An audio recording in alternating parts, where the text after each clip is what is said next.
പ്രയാഗ്രാജിൽ ജനുവരി 10 മുതൽ ഫെബ്രുവരി 26 വരെ നീണ്ടുനിൽക്കുന്ന മഹാകുംഭമേളയുടെ ഒരുക്കങ്ങൾ പുരോഗമിക്കുകയാണ്.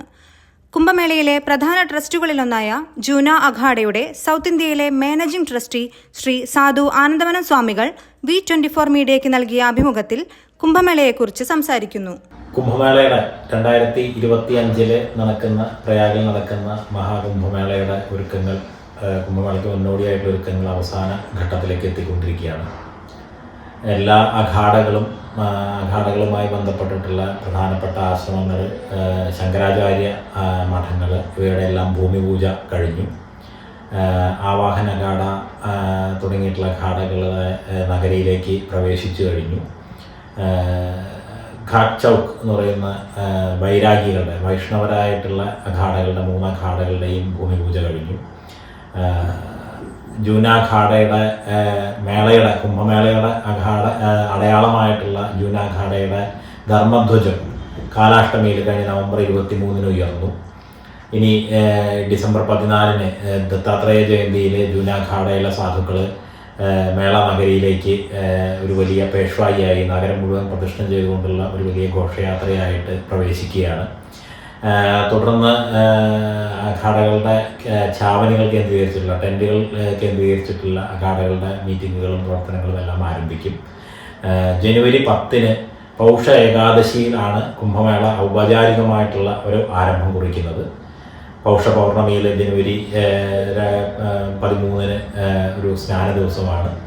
അത് കഴിഞ്ഞാൽ ജനുവരി 14 മകരസംക്രമത്തിനാണ് ഏറ്റവും ആദ്യത്തെ രാജകീയ സ്നാനം. തുടർന്ന് ഫെബ്രുവരി 26 ശിവരാത്രി വരെയുള്ള, ശിവരാത്രിക്ക് പിറ്റേന്ന് അമാവാസിയിലാണ് മേള പൂർണ്ണമാകുന്നത്.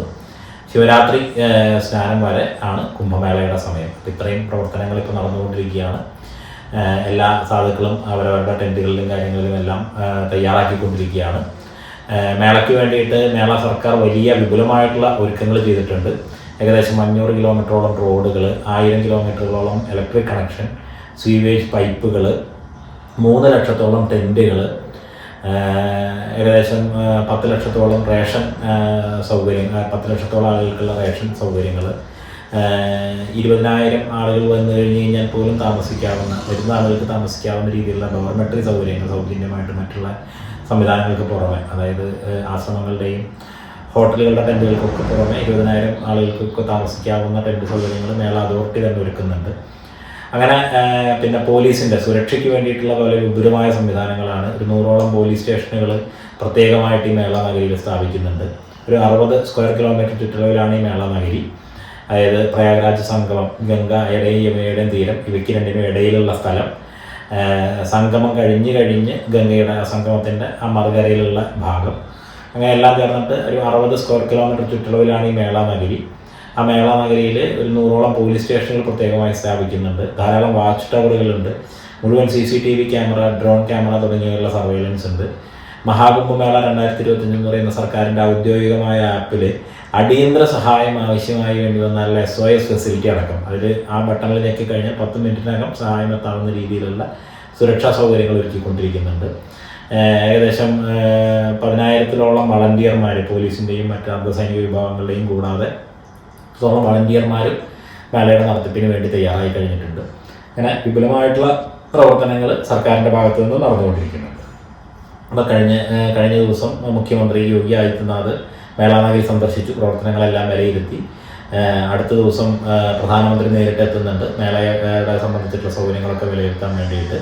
അപ്പോൾ വളരെ അടിസ്ഥാന സൗകര്യങ്ങൾ കൊണ്ടും ആധ്യാത്മിക പ്രവർത്തനങ്ങൾ കൊണ്ടുമൊക്കെ വളരെ ഉജ്ജ്വലമായിട്ടുള്ള ഒരു മേളാനുഭവമായിരിക്കും ഇത്തവണത്തേത് എന്നുള്ള രീതിയിലുള്ള ഒരുക്കങ്ങളാണ് പുരോഗമിച്ചുകൊണ്ടിരിക്കുന്നത്.